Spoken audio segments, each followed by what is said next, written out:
Shedeur Sanders. Constantly. He's in the news cycle constantly. And I'm starting to think, Steve, let me give you some examples.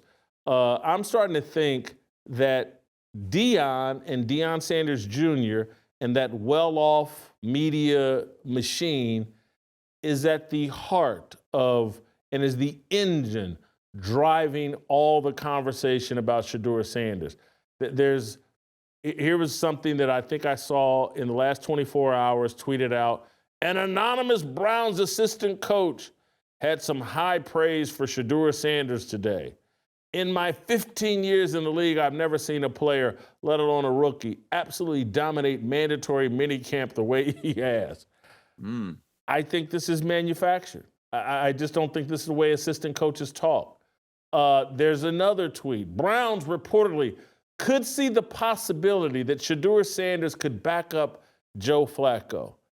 Manufactured tweet. Just anything to drive conversation around Shedeur Sanders.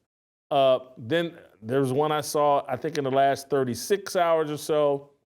The Browns will not be keeping both Dillon Gabriel and Shedeur Sanders past training camp. As of now, Sanders is winning the QB battle, leaving Gabriel as the odd man out. The Colts need a QB. Could one of them be headed there? Then the tweets and the videos. Here's Shedeur working overtime. Shedeur Sanders spent 20 minutes after today's minicamp practice working on passing drills. You can't teach that type of work ethic. Sanders is one of the hardest workers in the NFL. This is the Deion Sanders hype machine that has turned a fifth-round pick into one of the biggest stories in the National Football League. They're turning him into gold chain wearing Tim Tebow, and I think it's going to blow up in their face. Jason, going back to that first tweet, I saw that I think either last night or this morning. And let's say it's a real tweet and the guy's being serious. It's not a parody account. I have a question. So now anonymous sources are good. Now they're credible. Credible, right? Just a couple months ago, when it was the opposite tenor on Shedeur Sanders, well, that's cowardice. Put your name on it. You can't believe it. So wait a minute. So do we trust anonymous sources or not? That's number one. Number two, you know what the NFL needs to do? I looked it up. The NFL Hall of Fame game is July 31st. They need to change the schedule. Make sure the Browns are playing that weekend and just induct Shedeur into the Hall of Fame now. Let's just not even waste time. Give him a gold jacket, get him a bust, let him make a speech, bam, right there. Permanent home Canton, Hall of Famer, done. On a more serious note, Steve, what do you think of my accusation that Deion and Deion Sanders Jr. are the engines driving the Shedeur hype machine? You know, I'm not so sure how far the tentacles run, but do I believe that there is a pervasive feeling and thought that we have to treat him with kid gloves and be incredibly favorable because, number one, we want to keep our access if we have any. And number two, you talk about this a lot, and I completely agree. We want the social media approval from a certain group of people that if we are critical or too honest, well, we're going to get blowback that we don't want. And so a lot of this is engagement farming. And again, a lot of this has become this big cultural issue, if not divide. Jason, from a pure roster perspective, it's not a surprise that he might be, if this is true, beating out Dillon Gabriel. I thought Gabriel was actually overdrafted at round number 3. I was surprised because, number one, he's a small guy, doesn't have a big arm. He just has the look and feel of a really good college quarterback that can run a certain system, and that's a cold weather environment. I don't know if he has the arm strength to cut through the winter weather. The other thing is, though, Jason, this whole notion that one of the quarterbacks is going to get cut. Right. Jason, do you know that how many teams in the last 25 years have kept 4 quarterbacks throughout the season? I can only think of one. Tom Brady, 2000. If I recall correctly, in that particular season, in Brady's rookie year, they kept him, Damon Heward, I think it was, Patrick Pass, and Drew Bledsoe, if I'm not mistaken. Most teams only keep 2. They don't even keep 3. So it's not that big news story that someone's going to get cut or released out of that quarterback room. I don't understand. I'm on profootballreference.com, and it doesn't easily tell me. Someone, Hadley or TJ, or I got to figure it out here. Here's what I think the thinking is. Here's the comparable for Gillen Gabriel. And I'm trying to figure out when this guy was drafted. But the Browns, I think, hey, he could be Chase Daniel, who is a career backup quarterback. Played 13 years in the league as a backup quarterback. Made a lot of money. Never was a great player, made a nice chunk of change, career backup. That's who I think they think the comparable is for Dillon Gabriel.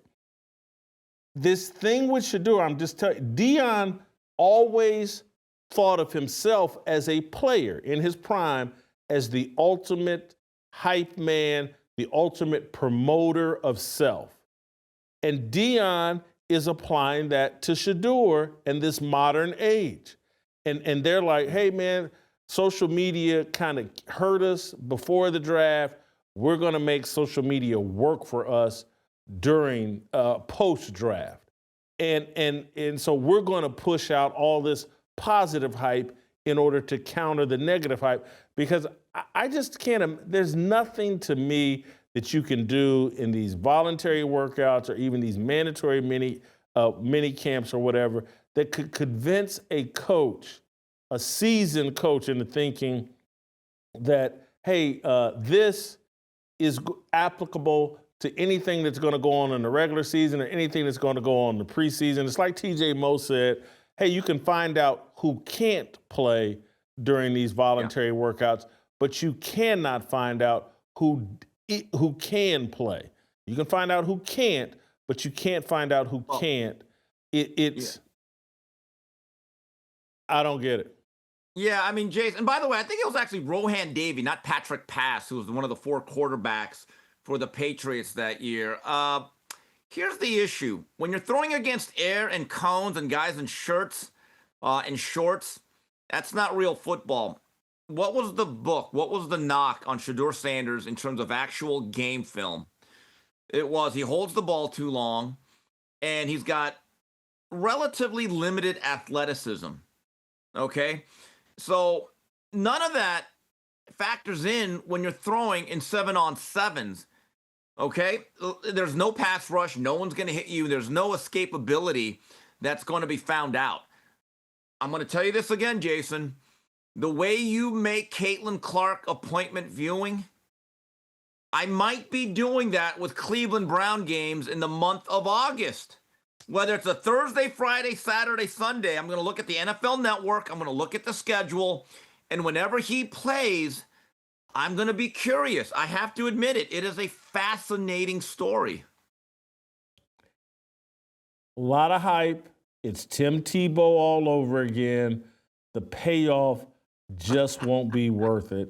It's no different. People tuned in to watch Tim Tebow, and I wish I had been more supportive of Tim Tebow, because what made him polarizing was actually a good thing. But Tim Tebow was not an NFL quarterback. I'm not comparing Shedeur to Tim Tebow. I am comparing the hype around Shedeur, and again, 5th round pick who, maybe should have gone in the 3rd or 4th round. But all this generational talent, and people should trade for Shedeur Sanders.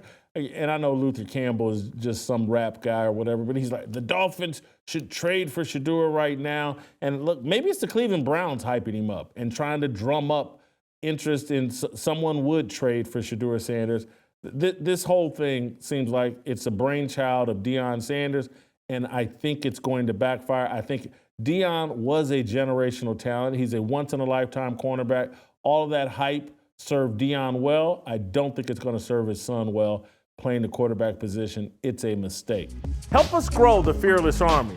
Pound that like button, subscribe to the channel, and share this video with all your fearless friends.